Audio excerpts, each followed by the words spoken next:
前几天我碰了一辆车，上了50码左右，它就感到轻微的抖动；到了80码、90码就抖动很厉害，到了120码的时候，它又不抖了。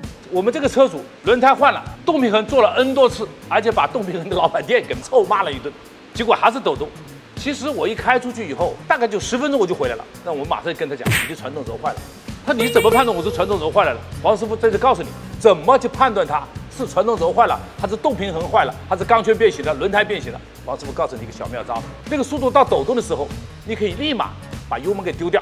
如果它依然是抖动，这个时候你就要考虑轮胎和钢圈的问题了。但是这辆车我在驾驶的过程中，我只要开到80码的时候，抖动最厉害的时候，我把油门一丢，好了，不抖了。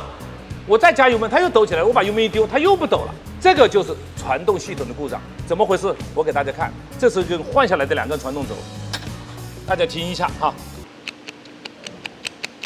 大家听到了吧？这个内球笼跟这个轴的间隙非常大，还有一个，大家再仔细看一下，这个球笼破掉了。一旦这个球笼破掉以后，泥、沙子还有水，就直接进入到内球笼里去，泥沙就会像研磨机一样的让内球笼里面马上磨损。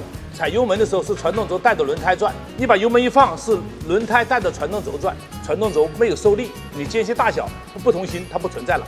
但是你一用力，它这个间隙就甩出来了，我们传动轴就开始甩着转，这个甩动的力量。不平衡的力量就传动到你的手上、你的脚上、你的身上。大家记住啊，把油门一丢，你的抖动现象立马消失。你要考虑跟师傅讲，传动轴可能出了问题了。